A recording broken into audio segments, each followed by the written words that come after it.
What is going on, guys? Joey here, and I just wanted to talk to you guys a little bit about burnout. Burnout in powerlifting. I'm gonna try to go through. I'm gonna talk about like different types of people first, and then talk about how burnout can affect each and every one of them. Some people get more burnt out than others, and then hopefully, when you guys leave this video, you kind of like look at yourself and you're like, all right, this is where I'm at in lifting. This is what I want from lifting. This is how much I'm able to give to lifting. And I'm okay with that, right? Or I actually want this more and I need to be doing more.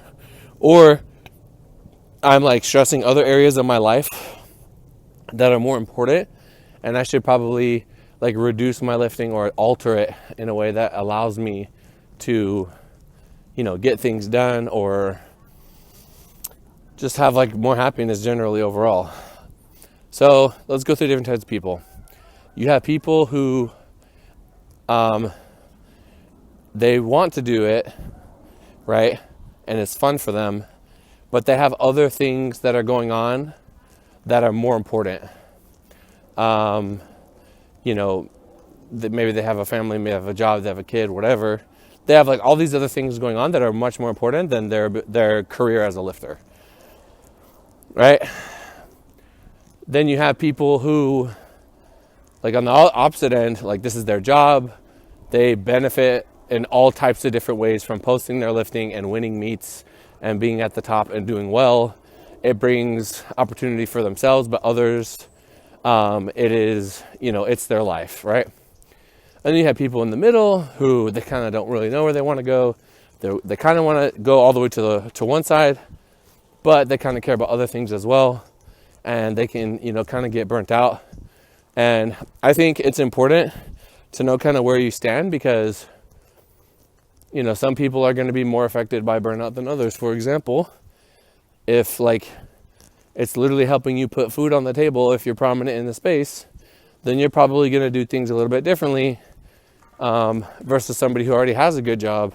And this is just kind of something for fun, right? This is something that they do because they enjoy doing it, but whether they hit PRs at their meet or go like 0 for 9, right? Then it's not really going to make a difference. Now, if you're kind of in the middle and you are experiencing some burnout, some things that you can do is to just like take a look at your training split.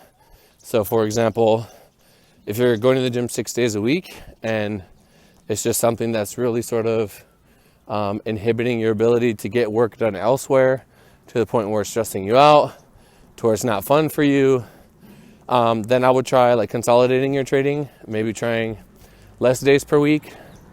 I know for me, like I enjoy lifting, right? So I'm always going to lift. I'm always going to go to the gym. It's just, maybe I'm a little weird in that sense where like I'm just never going to not go to the gym. It's good for health. It's good for mentals. It's good for everything, right? So for me, but there are times when you go to the gym 6 days per week and the fatigue is really starting to hit you and you are limited in the fun that you're able to have in the gym because you're getting close to a meet. And like, when you get close to a meet, you gotta do what you gotta do, right? And you may not feel like doing what you gotta do. And it can last a little bit longer than you want. So mentally it starts to kind of drain you a little bit. I know that after meets, I'm always kind of like happy to just go back in the gym and just train, like just bodybuild, do whatever, just for like a week or two to give it a little reset button, mentally and physically, especially if I have, like if you have to do back-to-back preps, maybe they're like 4 months away from each other. I think those 2 weeks are really important, 1 or 2 weeks, just to kind of like reset everything. Because if you're just burnt out and you're going right back into the heavy work, like you're just gonna be kind of miserable, right? You might not get as much out of it, and we are our emotions, right? We are our attitude, and if you have a bad attitude towards training, it's gonna show up in ways that you may not even be able to think about. So I think it's important to have that reset button. I talked about this in one of my workshops many moons ago. I was very proud of the changes that we made to Keiko's training, John Keiko, competing in 1 week at Sheffy. And, right after Sheffy last year, we were burnt out. We were beat up. We had just done a bunch of preps back to back, and it was just like, man, we need some time to kind of reset, but we don't have time. So what am I going to do? So I thought about it, and I said, let me condense this training to 3 days per week. He'll be in the gym a little bit longer, but he has the time, and we can make it work. And that's what we did. So now, if you're training 3 days a week, you have those 2 days off over the weekend, you come in on Mondays, you're fired up, you're ready to go. You're ready to break stuff, right? That's what we did. That's what we want to do. So that's one example of, you're still training, you're still progressing, but you're in the gym less, right? So that you can actually miss it a little bit, right? Maybe you have a relationship like that. You need to be away sometimes so you can miss it sometimes. That's one example. And there are absolutely times in your life where maybe you are just really focused on other things, and you find yourself, when you go to the gym, you're at the gym, but your mind is somewhere else. Your mind is worrying about the homework you have to do, or you have to move, or a social problem that you're having that's stressing you out. And there's just like other things that you care about that are stressing you out. So, it's just one of those things that it's okay in that instance to be real with yourself. Maybe you have a coach and you talk to them about it, and you say, I need a little break to reset. But you also have to understand where your priorities are. If you claim that you want to be the best, if you claim that you want to win, but your opposition has a way of, your competitors have a way of staying on track, staying motivated, staying in the gym, they're probably going to have an advantage over you. So you have to figure out, how are you going to even compete with that, right? If you're finding yourself, kind of fading in and out of motivation, finding yourself not wanting to go to the gym, you think about other things, but your competitor is fired up all the time, they're probably just going to outpace you. They may not even be that good. They're just outpacing you. They're just they're stacking more quality days on top of each other. And you're just not able to keep up, right? Because you're stressed. You're just not in it. Your head's not in it. So that's why it's important. You got to know where you stand. You got to know, what do you want? If you say, I can only give so many resources to lifting, I still want to do my lifting, I still want to do my training, but I know I could be better if I didn't do anything but be a power lifter, and that's okay, then that's good, that's fine. But you're real with yourself. It sets the expectation. Now, if you say, no, I want to be the best at this, and I'm willing to do as much as I possibly can, I don't care how miserable it makes me, then you have to understand that. I oftentimes find myself, let's say I want to get better at something, and it's stressful, when other times, maybe if I wasn't trying to do that, I would just be relaxing, or watching something on YouTube, or chilling, or whatever. I'll do the stressful thing.